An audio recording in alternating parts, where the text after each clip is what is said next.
Hi everyone, this video is my follow-up, part 2 in a series designed to help folks understand the best places to live in and around Los Angeles. In part 1, we looked at the neighborhoods within the city of Los Angeles proper and the cities within the LA basin like Beverly Hills and West Hollywood. In this video, you'll get critical information, things you're not going to get anywhere else about the suburbs surrounding Los Angeles. And I'll cover things like the traffic and the commuting situation in the different regions, local amenities like shopping and dining and nightlife, the best places to connect with nature, some of the best school districts, and of course, the types of homes and their prices. I'm Tony Mariotti, realtor and founder of Ruby Home. Let's go.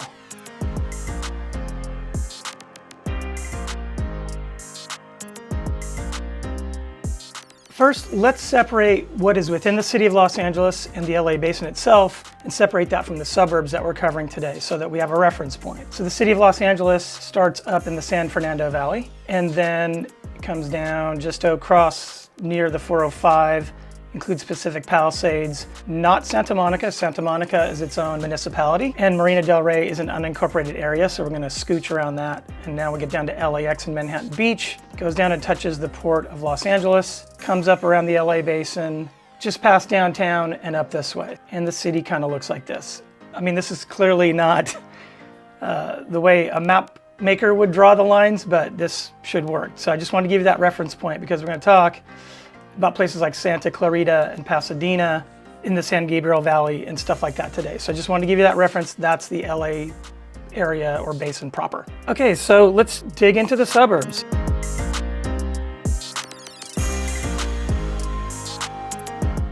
We're gonna start up here in Santa Clarita and we're gonna work our way counterclockwise around to the San Gabriel Valley and then up to this region called the Verdugos right here. Santa Clarita is well suited for folks looking for a home with more bang for the buck. Those who don't mind a bit of a commute, slightly longer for more affordable housing than the LA basin. The LA basin is just over 1 million in terms of median price, and I'll drill into Santa Clarita prices specifically in just a minute, but let's look at the neighborhoods first. So Santa Clarita is the main city, and it is comprised of several neighborhoods. We have Newhall, Valencia, which is a master plan community, very large master plan community, Canyon Country, Saugus. I just wanted to point out this area of Valencia that is on the west side of the I-5. So this is an upscale master plan community with homes still under construction, and I'll dive into that in a minute. And then you have Stevenson Ranch, which is another master plan community built in the 1990s onward. So as you can see, it's now 9:20 in the morning, and the major freeways being the 5. It's a little bit jammy right here where it meets up with the 14. The 14 takes you out to Lancaster and the high desert. It's the route I take when I go skiing at Mammoth Mountain. Takes you out to the eastern Sierra Nevadas. And then you got the 210 that'll take you into Pasadena. I mentioned earlier is usually pretty clear. This 14-5 junction can get a little jammy, let's say, on a Friday evening, especially on a holiday weekend if people are traveling north. Maybe they're on their way skiing or going to Sacramento or San Francisco. Can be the same on a Sunday night coming home after a heavy vacation weekend. People coming back down to LA. You can get jammed up in multiple places on the I-5 North. Santa Clarita is known best for Six Flags and Six Flags Hurricane Harper. Superman is my favorite ride at Six Flags. Very high acceleration, shootout up, zero gravity coming back. It's a fun ride. And there's really a lot of trails and hiking out here. There's Castaic Lake, Santa Clarita, Woodlands Park, and the largest mall is Valencia Town Center. There's also some golf out here, Valencia Country Club, links at Westridge and Friendly Valley. Now, one thing I love about Santa Clarita and the Santa Clarita Valley area is that Hollywood Burbank is your main airport for work and play. It is by far the best option in LA. It is right here on the north end of Burbank. So it's pretty fast to get there, and Burbank has the shortest security lines. It's very easy for dropping off and picking up people, and it's by far the fastest getting in and out airport in the LA area. I explained the airport situation in greater detail in part 1 of this series, and I'll link to that one at the end of this one. Santa Clarita offers a mix of single-family homes, condos, and townhomes. It's also the hottest area near LA for new construction homes. Now, the median price of Santa Clarita homes is $770,000 compared to over 1 million in LA and LA County. If you want new construction and lots of value and a suburban lifestyle, Santa Clarita is it.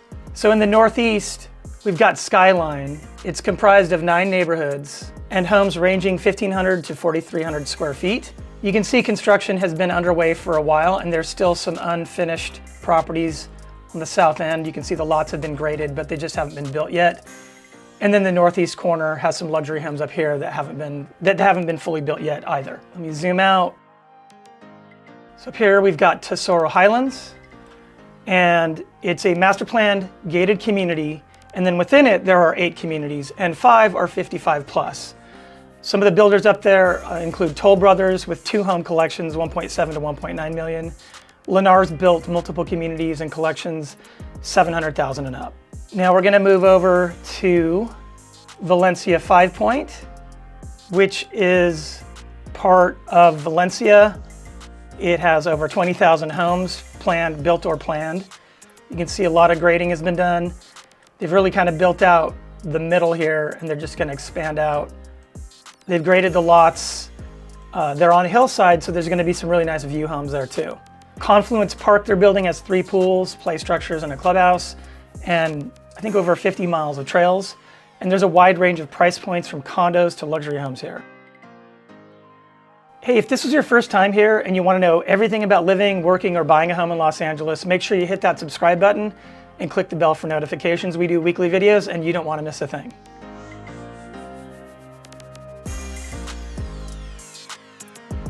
Okay, so we covered Santa Clarita in the Santa Clarita Valley. Now we're going to go to the western reaches of the San Fernando Valley. And I covered this in detail in my last video, so I'm just going to focus on San Fernando Valley West, which includes Hidden Hills, which is a private gated community, and Calabasas. Now the San Fernando Valley West is going to appeal to folks seeking a balance of semi-rural luxury and suburban lifestyle. Traffic-wise, you have the main flow going into LA, and you can see there's still some traffic backing up to get on the 405 South.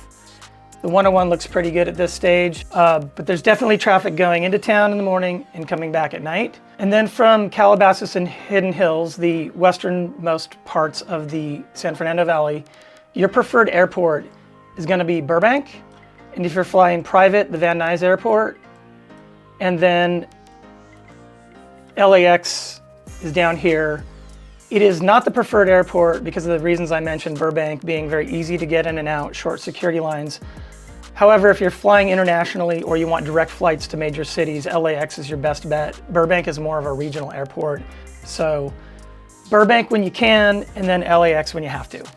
Now weather-wise, Hidden Hills and Calabasas have pretty hot weather, not quite as hot as Woodland Hills for some reason, and I think it's because they're starting to edge up into the mountain spaces.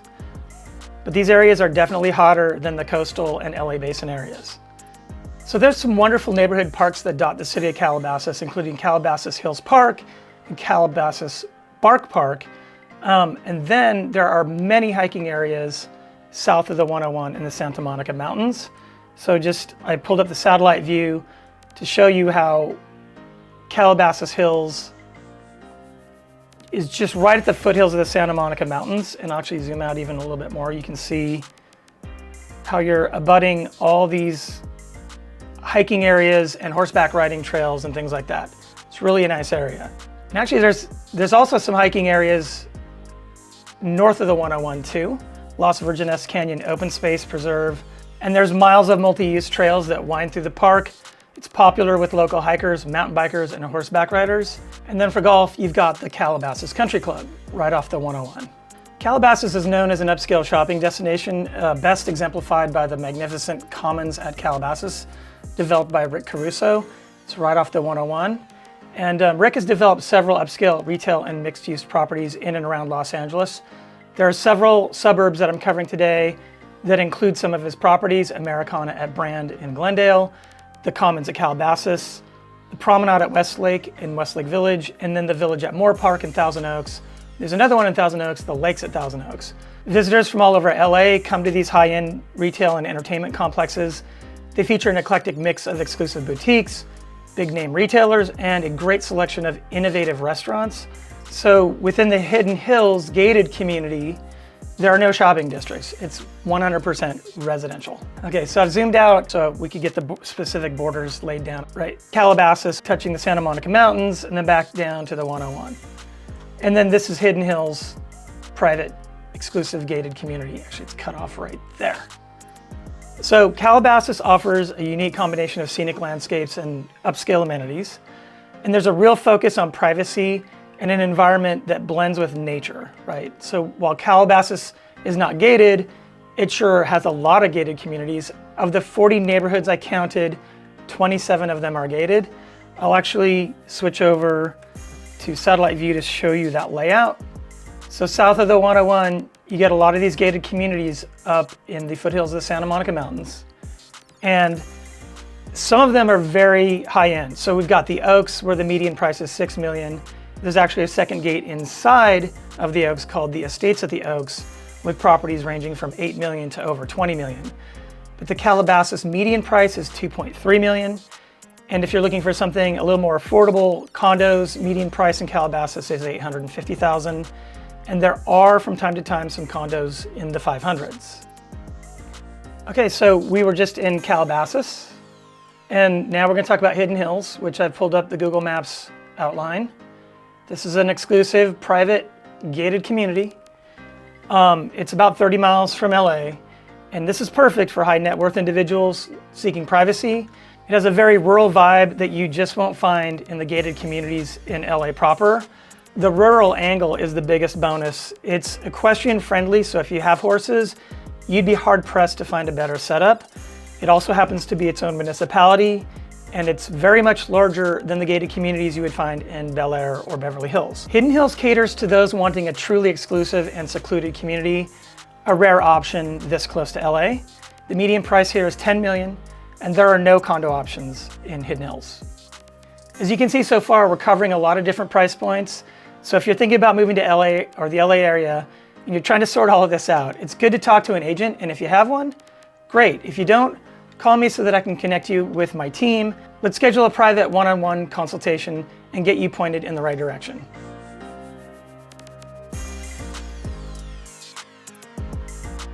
Okay, so we were just in Hidden Hills and I've moved the map over. We're gonna push a little bit farther out towards Ventura County.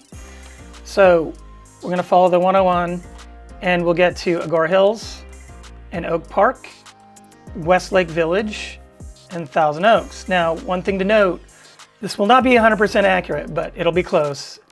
The LA County line, I know that Oak Park is in Ventura County, and it comes across and it actually cuts through the lake or West Lake, and this is Westlake Village on the LA County side, and then you have Westlake Village that is a part of Thousand Oaks. And a really nice lake with some phenomenal luxury properties around it is Lake Sherwood. So this is the Conejo Valley, and you can see how these green spaces kind of encapsulate how it starts on the east end and moves out towards Ventura County. The Conejo Valley is best for folks looking for a semi-rural living situation. If you get farther up in the hills into the Santa Monica Mountains, it gets really rural.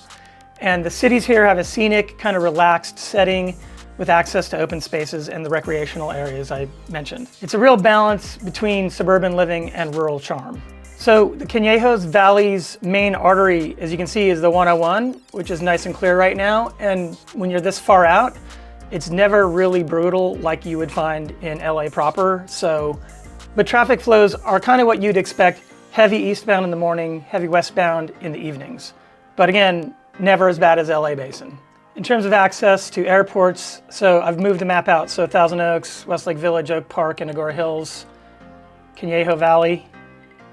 It's kind of a toss-up. Like, you can shoot into Burbank and you can come down to LAX, and it's kind of equidistant. So it's a bit of a toss-up, but again, regional flights out of Burbank are best, and direct flights to major US cities in Europe, LAX is your best bet.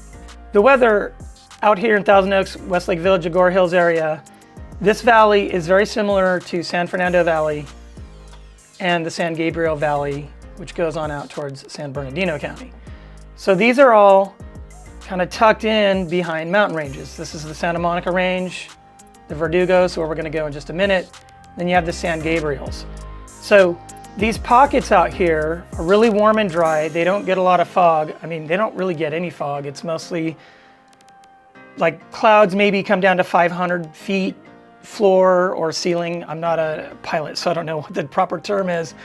But the reason the weather is like this is you get these onshore flows of air from the ocean that shoot across the LA basin and don't really have a chance to get across the Santa Monica Range and cool the valleys in the interior. But that's why it might be, let's say 100 degrees out in one of these valleys, and down in Malibu, it's still 72. And there can be that dramatic, like nearly 30-degree difference, just because the high point of the Santa Monica Range is just guiding all the onshore flow into the interior. And then we are going to go out to the Western San Gabriel Valley and the Verdugos region. And so these, just to reiterate, these areas are going to have similar hot, dry weather compared to the basin. Okay, so just for reference, back to Westlake Village, Thousand Oaks, and Agoura Hills area, these cities and towns have a lot of access to nature. Here's kind of the peak of the range for the Santa Monicas, but all these foothills on the north side of the mountain range have excellent hiking, and some of these trailheads just come right into local neighborhoods. The roads that go over the mountains to Malibu are really great for cycling. There's actually a lot of cycling on rural roads out on the north side of the Santa Monicas. I had a buddy who lived in Oak Park, and we'd start at his house early on a Saturday morning and start cycling to Malibu. And there's really some fantastic country roads out here. And you wind up on top of the mountain range just looking down at the ocean in Malibu, and it's just beautiful. And that's how I picked up an appreciation for the neighborhood south of the 101 in the Conejo Valley. The vibe is really pastoral and laid back, very country-like. One caveat is there are a lot of folks who like to drive their sports cars wide open on these roads, and there might be an occasional distracted driver in a big SUV, so that can make road biking a bit unnerving, but still very rewarding. There's also some great golf courses out here too, like North Ranch and Westlake. So Conejo Valley is home to 3 upscale shopping centers developed by Rick Caruso. The easiest one to get to is right by Westlake at the 101, the promenade at Westlake. There's also Village at Moore Park in Thousand Oaks and the Lakes at Thousand Oaks. So let's talk about home prices. Agoura Hills experienced much of its growth in the 1970s. After incorporation in 1982, the city put the brakes on further expansion. So these zoning limits have helped Agoura Hills retain a small town feeling, and the residents enjoy a really high quality of life here. Median price in Agoura Hills is $1.8 million. And then just north of there in Oak Park, it is a smaller neighborhood with good home values, great bang for the buck. Oak Park median price is $900,000. Now, it's a little bit smaller neighborhood, so while it is affordable, there's not always a lot of inventory. And then you've got Westlake Village, split in half by Ventura and LA counties. It's a mix of luxury condos and single family homes. It's a very resort-like atmosphere. There's the lake, golf courses, beautiful hillside views. The area has a really distinctive feel with a mix of outdoor lifestyle options and upscale dining and retail. So the Westlake Village on the Thousand Oaks side, the median price is $1.7 million. And then the LA side has a few more condos, so the median price on the LA side is lower, it's $1 million. And then we have Thousand Oaks, which is pretty big. It's the largest city in the Conejo Valley, geographically and population-wise. It's about 123,000 people. And because it's so big, it has the widest selection from condos and townhomes to mid-priced suburban homes and luxury homes. So like Calabasas and Thousand Oaks, it has a lot of gated communities too, and I counted 35. The median price in Thousand Oaks is $1.4 million. So be sure to comment below where you're moving from. Are you from out of town, or are you just moving across town? I'd like to see where y'all are from.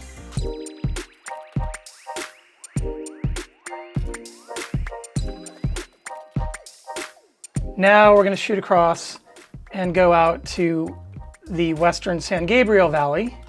In the interest of time, I'm focusing on the West San Gabriel Valley. So let's say from the 605 freeway west, and then let's do the 10 freeway north. So we're going to cover this area here.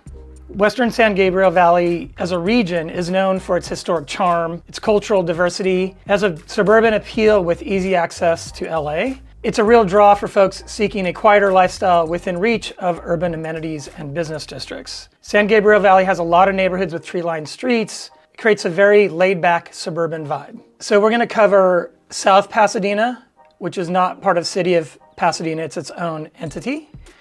And then we've got San Marino, which is a little bit diagonal. And then of course, Pasadena itself. And then we've got Altadena, the Kinaloa Mesa. And then Bradbury, which includes Bradbury Estates, which is gated and luxury homes and nice horse properties.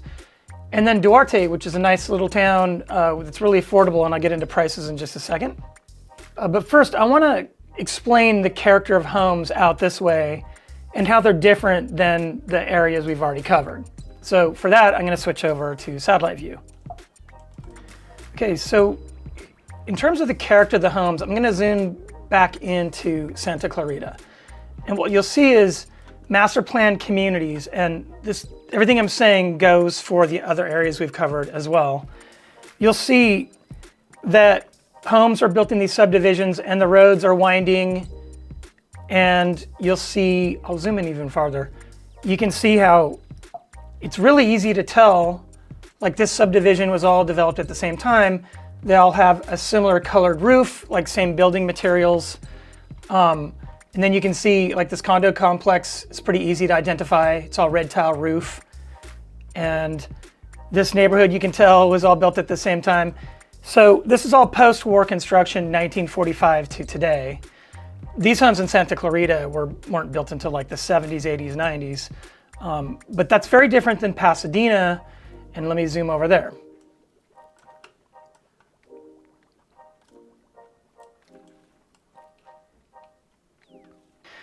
Okay, so here's Pasadena, and it was developed in the late 1800s.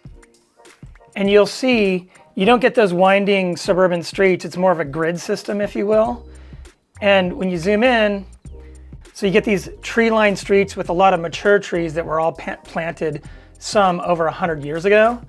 And the homes are all very different. They aren't built all at once. You'll see there's no identifying roof features that indicate that they were built all at the same time, because they weren't. So what you're not getting in Pasadena like you would in the other master plan communities, you'll have similar materials for the roof. Maybe all the homes in the neighborhood have stucco siding, and the only major difference between the homes is the floor plan. Architecturally speaking, you have homes in Pasadena and San Gabriel Valley that might have been built in the late 1800s, early 1900s that are craftsman homes. In fact, in Bungalow Heaven in Pasadena, a lot of the craftsman homes were mail order craftsman homes. You would literally buy a lot and then order from a catalog your craftsman home. It would be delivered, and then you would simply erect it. So there are no mail order homes in the San Fernando Valley and Santa Clarita and Conejo Valley. Oh, and then for Pasadena, the architectural diversity, you get mid-century modern homes, contemporary homes, craftsman, as I mentioned, Tudor homes. What you get is a lot of different architectural styles, which makes the LA region really architecturally eclectic. All right, so some of the cities out here. So you've got Alhambra, and it's known for its vibrant dining scene and affordability. And then we have Arcadia, which is known for spacious, upscale suburban properties. Bradbury, which is known for Bradbury estates, luxury estates on large lots, some on several acres, and some that are horse properties. Right next to Bradbury is Duarte. It's charming, it's laid back, close to some great local hikes, and it's also affordable along with Alhambra, and I'll cover both those prices in just a second. And then you've got Pasadena, which just oozes historic charm. I'd mentioned the architecture being diverse there, starting in the late 1800s to today. There's also the Gamble House there, you might recognize from the name Procter & Gamble. It's a 1908 craftsman home. I think it's one of the largest craftsmen's in the United States. And then within town, you've got Bungalow Heaven, which I mentioned, where you would buy your lot and order a craftsman home delivered. So San Marino is its own city and has really great schools, and I'll cover some schools in just a second.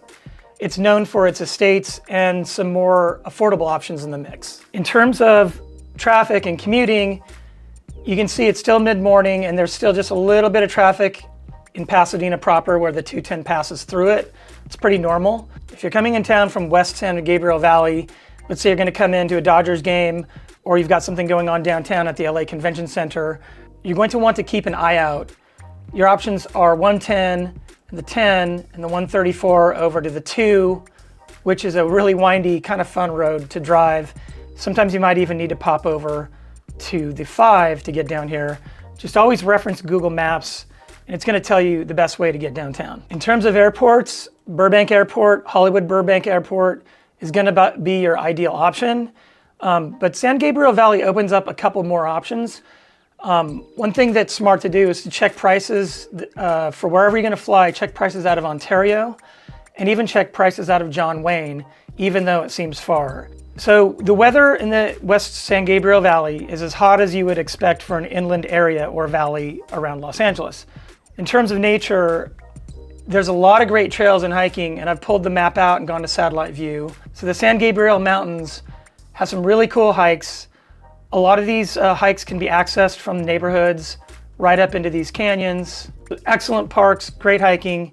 There's golfing, a couple great golf courses right in Pasadena. The Arroyo Seco area where the Rose Bowl is. And then there's also golfing in Brookside, which is part of that Arroyo Seco area. And then there's golfing in Arcadia, Alhambra, and Monterey Park. The Huntington Library in San Marino is also a great place to unwind. In terms of amenities, there aren't a lot of great malls in San Gabriel Valley.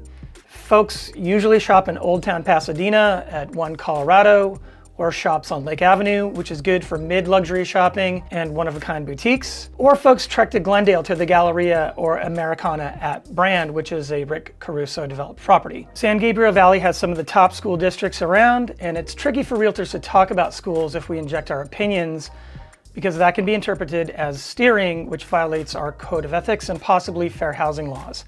However, I can share information from other sources like niche.com and US News, and I've compiled that information. Just to be clear, these are not my opinions, but if you're looking for the top schools around, check out South Pasadena Unified School District, Arcadia Unified School District, and San Marino Unified School District. In terms of homes and home prices, Western San Gabriel Valley has a wide range of real estate options from historic estates in San Marino and South Pasadena to more affordable single-family homes in Duarte and Alhambra. The area also includes luxury properties, especially in some parts of Pasadena and Bradbury Estates. Median home prices in the different areas are the following.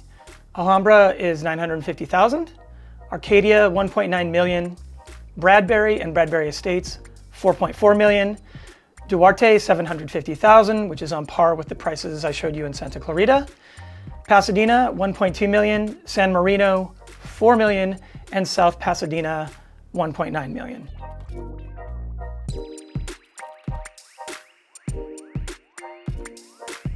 Now we'll go over to the Verdugos region, and I've popped out the map zoomed out a little farther. So this is where we were in Pasadena and West San Gabriel Valley. And now we go up the Crescenta Valley, and this is the Verdugo Mountains, and this is generally called the Verdugos writ large. You've probably heard of Burbank. It's the entertainment capital of the area. Warner Brothers and Disney Studios are out here. And then there's Glendale, just below that, which is a wide mix of housing, including hillside view homes with great shots of downtown LA. And then you've got the Crescenta Valley, just north of the 210. And this includes La Cañada Flint Ridge. It's an affluent suburb with large homes, and it's known for its schools as well. And then Altadena, which is unincorporated. I kind of consider it part of Pasadena, but technically it's part of the Verdugos region. And then you've got La Crescenta right here, which is unincorporated in the Crescenta Valley. It's also quieter than Glendale and Pasadena. And at the very north end, you've got Sunland and Tujunga. And Sunland and Tujunga on the north end are the most affordable, and I'll reveal those prices in just a second. So I've zoomed the map out just to give you a quick idea of the traffic situation. So here's the Verdugos region. And you can see it's mid-morning and traffic's pretty good on the 210. It's usually never brutal. It's actually a really good freeway if you need to do some commuting. And this 101 turns into the 134, and there's still a little bit of traffic around Pasadena. And during rush hour, it's going to be pretty tricky for sure. And there's some excellent news. If you travel a lot for work or for vacations, living in the Verdugos region puts you right in touch. You're literally abutting the Burbank airport. Here's Burbank. So you have the best situation out of every place we've discussed so far. Now, the weather here is as hot as you might expect for an inland valley area. There's some great access to nature. I'm going to flip over to the satellite view and zoom in a little bit. You've got a lot of hiking trails right off these neighborhoods in the Santa Valley that pop up into the San Gabriel Mountains. You've got La Tuna Canyon Park and many more. And then there's right near the Jet Propulsion Lab, or JPL, there's a nice, mellow, flat trail, really casual pace, nothing too demanding. You've got golf out here like the Angeles National Golf Club, La Cañada Flint Ridge Country Club, and DeBell Golf Club in Burbank. DeBell Golf Club in Burbank is kind of cool because it's right up in a canyon. It's just a gorgeous spot. And while you're in the canyon, you just look out across these fairways and you're looking down at the San Fernando Valley. In terms of amenities in the Verdugos region, we have the Galleria in downtown Glendale and Americana at Brand, which is a Rick Caruso property. It's one of my favorites. It has a nice big Apple store that I go to frequently. And it's a mixed use development that has really nice luxury condos. And so that's a super convenient setup. If you want to live in a suburb that's a little quieter than central LA, but you want a kind of an urban lifestyle, it's a perfect setup. And Burbank has the largest IKEA in North America. The Verdugos has one real standout district according to niche.com and US News, La Cañada Unified School District. In fact, one of my partner agents lives in La Cañada and raves about the schools. In terms of homes and home prices in the Verdugos, Burbank median price is $1.3 million. Burbank has a lot of post-war single-family homes, mid-century modern style, single story. It was a lot of service members returning from World War II in 1945 decided they wanted to set up shop in LA, and a lot of the homes built in the San Fernando Valley, particularly around Burbank, are that 1945 to 1970 post-war style homes. Before that, the Rancho District, which abuts Griffith Park, is an equestrian community, and there's still, you can drive through there and there's people like in horse buggies or riding horses around the neighborhood before they hit the trails in Griffith Park, which when I moved to LA in the early 2000s, I would have never guessed that the Rancho District is a horse/equestrian district in the middle of LA. So Glendale, median home prices are $1.2 million. And right up at the north end of Glendale has a lot of phenomenal view homes. So if you want a suburban lifestyle with a great view home, you get these fantastic shots of the downtown LA skyscraper skyline. There's also some nice condos downtown. Downtown has some nice smaller homes too. It's really an eclectic mix. Now Altadena, which is unincorporated, has many post-war homes too, and those are $1.5 million, and it's up here just north of Pasadena. I mentioned La Cañada Flint Ridge, which is the south end of Santa Valley. Large lot homes, luxury properties, great schools, median price $4 million. La Crescenta Montrose, unincorporated, also in the Santa Valley, $1.4 million. Similar to Altadena in terms of price and style of home. And then I'd mentioned at the north end, Sunland and Tahunga. A lot of people just call it Sunland Tahunga. Sunland is $1 million median price, so more affordable. And Tahunga, $950,000, which is the most affordable in the Santa Valley or the Verdugos region. If you're considering a move to Los Angeles or want to explore the housing market, call, email, text, whatever's best for you. My team and I love helping people find the perfect home. And after seeing what LA's suburbs have to offer, you might be wondering if it's better for you to live closer to the action, maybe LA proper in the LA basin. If you want to explore those areas, be sure to check out this part 1 video I made, which covers the city of Los Angeles. I'm Tony Mariotti. See you in the next video.